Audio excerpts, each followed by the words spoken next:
Welcome back. Our next guest is a climate security specialist and the founder, Goro Initiative, a non-profit focused on environmental, peace building, and climate security. Mr. Murtala Abdullahi. Good morning and welcome to the program. Good morning. Thank you very much for having me.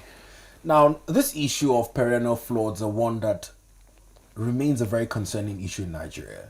Year after year, we talk about flood alerts as issued by NIMET. Yeah. We look at disaster management response by NEMA.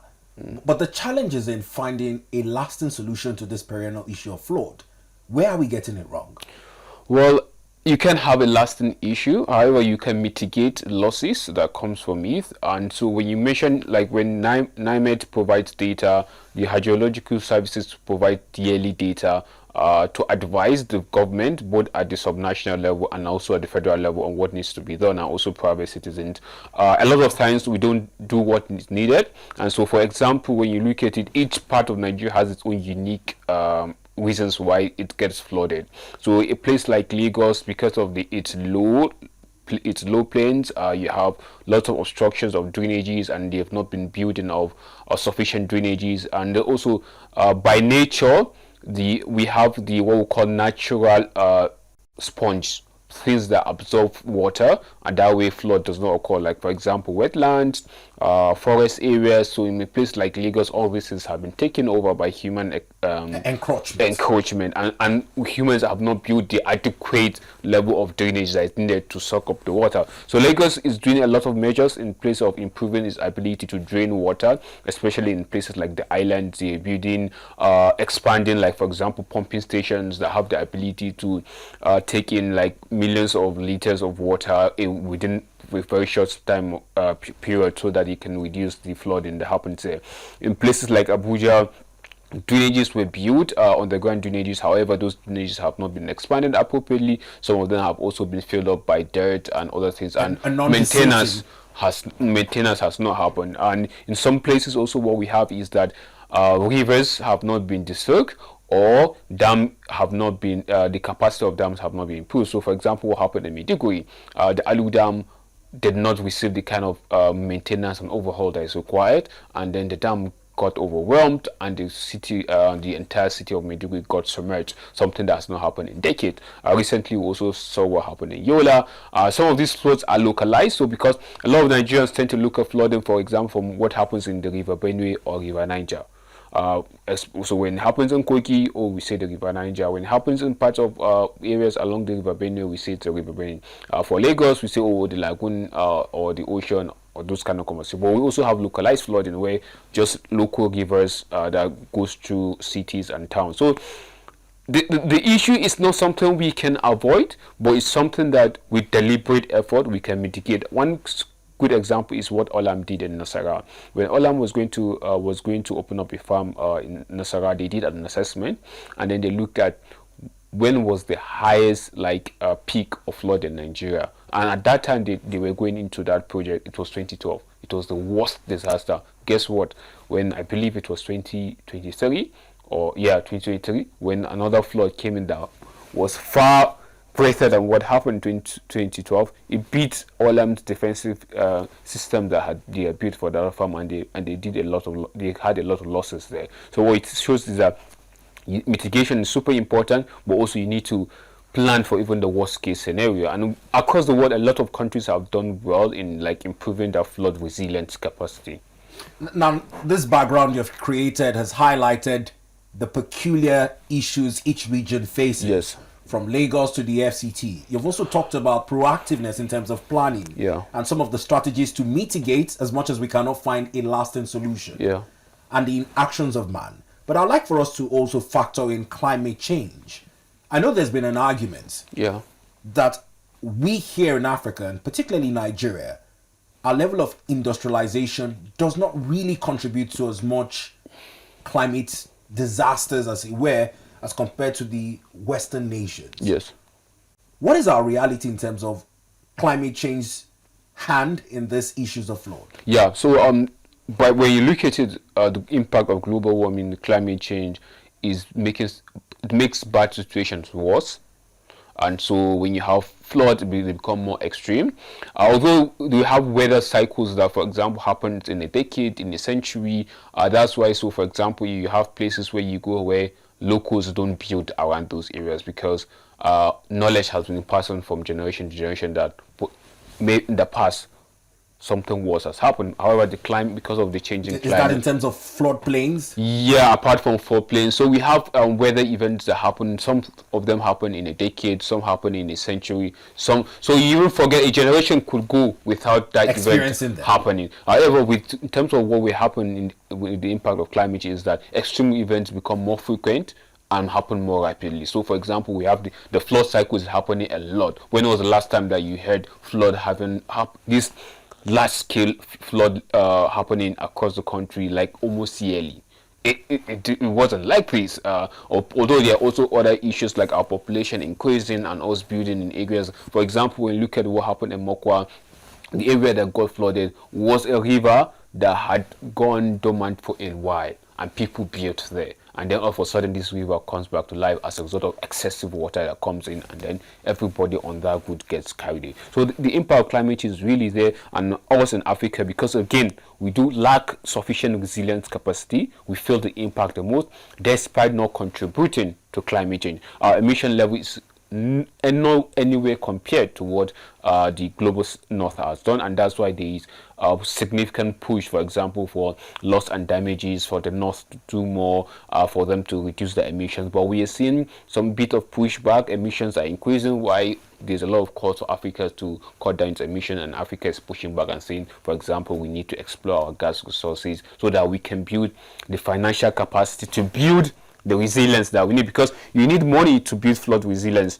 You need money to build, even for example, there was heat wave last year where there was extreme heat. So you need even money to build the capacity to cool cities, whether in terms of planting trees, whether in terms of building the right kind of infrastructure. So you need money to even buffer against food insecurity that comes as a result of the impact of climate change, higher temperatures and other things, desertification, desert encroachment. So that's part of the argument a lot of countries in the global south are still doing the same. First, you need to, there's what we call the polluter pays principle, in the sense that the global north that are responsible for what we are suffering now should pay their own dues in terms of supporting the global south to be able to be more resilient, and then secondly also allow the global south to explore their resources. But however, that conversation is not taking place in the context of transition. So how do we transition? Energy transition. Yeah, how do we transition from hydrocarbons to more cleaner and renewable energy? But however, the global north is also at the peak of the cleaner renewable energy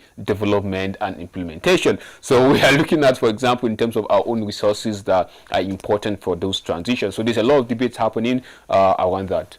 Now, I'm talking about Nigeria's role. It's a global conversation. Nigeria's participated COP28, COP29, the conversations on carbon credits and building climate resilience. In your honest analysis, how would you rate our commitments to this global conversation? So Nigeria is happily like one of the top countries in terms of conversation around climate change mitigation, adaptation.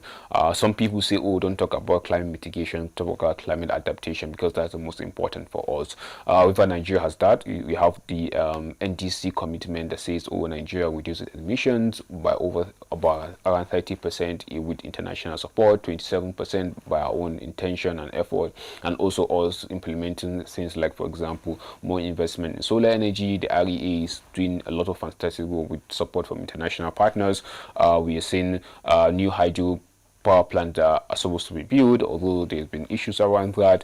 And then also we are seeing other efforts in the sense that in terms of our adaptation policy, we have the energy transition plan, super expensive plan. However, we have a vision of what the energy transition should look like for us. So Nigeria is doing a lot, but there's so much talk because these things require financing, and there's a lot of conversation around, okay, how does the private sector come into that financing? We have seen some banks taking some initiative to support that, but however, we need a lot of like international support to make that happen. We've also seen, for example, international development agencies also support Nigerian capacity to build it resilient in this area.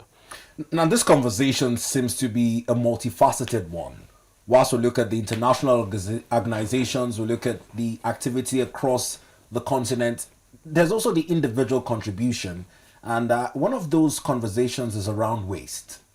Because I know, for example, using Lagos as a case study, individuals have been blamed for indiscriminate dumping of waste. They've also been blamed for building across drainages.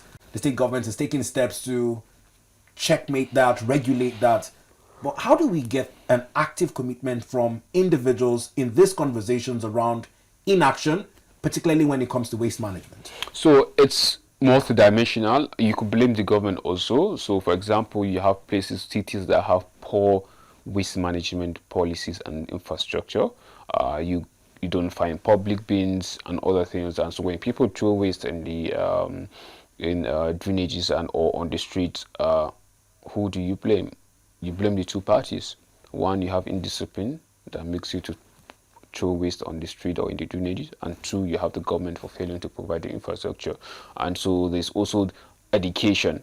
So countries that you go and see them clean, it starts from the education system. Kids grow up knowing you don't throw things anyway. And then also there's the infrastructure to help you not to throw that. So there's incentive on both sides, and then there's punishment for doing that. So but how do you punish people when you don't have the infrastructure in place? So you don't provide the bin and somebody doesn't. So there's that. There's also civil society support, and that's where, for example, the Abuja Global Shapers is also supporting. We are doing, for example, we have projects around recycling that waste gets to reduced, especially with plastic waste, because that's one of the major problems. We have cities, for example, like Lagos, that are also looking at generating power through waste, because we are 200 million people, we generate a ton of waste. So we have to find creative ways to make use of our waste, either to create wealth or to create power. If not, where we dump the waste, and a lot of the waste, for example, like plastics, takes a lot of times for them to degrade. Exactly, and even when they degrade, they don't degrade in a manner that they end up becoming like soil or something, because they are non-biodegradable. They become microplastics, and we know that microplastics can get absorbed by living organisms, and which can also form part of marine litters, which can have a long-term impact on our system. So there's a lot of problem that's happening, but again, the government has to do its role, provide the infrastructure, provide the education, civil society continue to support, to implement policies on awareness, on education, and then also individuals taking up responsibility. So all these three have to work in sync to have a clean and efficient system. I know you just touched on policy now, but it's also our response and compliance to policies. There's been a ban on the use of single plastic, styrofoam. It came into effect in Lagos. Its adoption over the country has not been relatively in synergy, much like you said is the desired way to come about effectively implementing this. Do you think it is obtainable owing to our status as a developing country, low-income earners, who that's almost like their go-to utensil to have a daily meal? Yeah, and we are seeing the strategization of the economy where everything is going to sachet. Things that used to be in tins and other things, they are now becoming to sachet. People depend on sachets to take water. So our poverty is a big contributor of our issue, and that's why this is a conversation around we need to build our economic base that allows us to not depend on sachet water. You understand? Exactly. So the reason why Europe is where it is, you don't see sachet water, you don't see a lot of the enablers of these waste, and they also even having the capacity to develop, for example, efficient waste management system. It costs a lot of money. Probably some of the money that is used to manage waste in some parts of the world is enough budget for the entire state in Nigeria. So you can see that's a huge problem. So the policies need to be there. Lagos working around the banning of single plastic, super important. However, there has to be durable solution alternatives. A lot of us have forgotten that there was a time we were not using this amount of plastics. Exactly. When we were growing up, probably not the Gen Zs, but when the millennials and others were going up. Talking about water, then we still had pipe-borne water. You can turn on the tap in your house and take water. Perfect. So the infrastructure is not there. People could drink the pipe water that comes into that. In fact, people drink the water that comes into the house because it was clean. They didn't.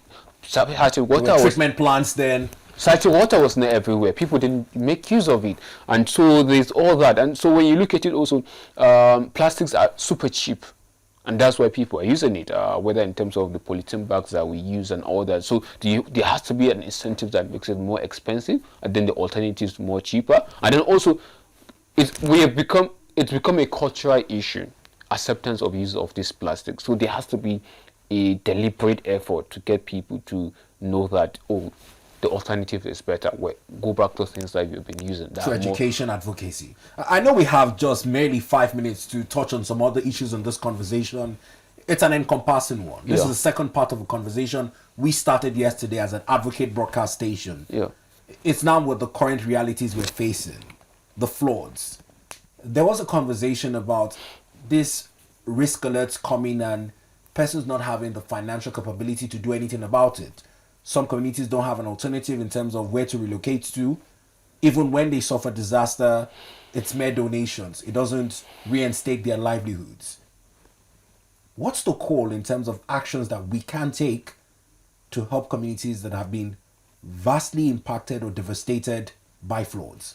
So it's basically three. There's enough data to advise people to leave. We need to do that. Recently, there was tsunami alerts in Hawaii and other parts of those areas after the earthquake near Russia. You could see systems that work. You have alarm blowing. For people to take shelter in lower bunkers. People have cell phones that they could receive alert. If the security forces are doing drills in Abuja, they send notification to people saying, oh, we're doing counterterrorism drills. So it's our system failing. And we have the capacity to do that. So there has to be deliberate effort, whether in terms of using localized system in rural communities to advise people to leave. And then, so you need to build the protocol for doing that, because you can't just ask people to leave. Where will they go to?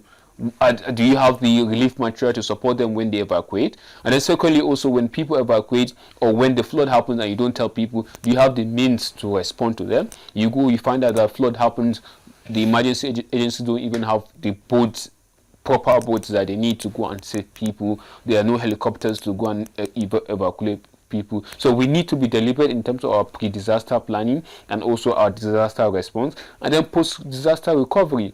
So people now are going back to areas that got flooded, and so when another one happens, it's also another disaster. So these three measures have to go in sync. Well, Mr. Murtala Abdullahi, I must thank you for taking out time to establish this connection with us. We'll be hoping to revisit this conversation in the coming days as we look at this three-pronged approach to solving or mitigating the issues of flood. We appreciate you. Thank you very much for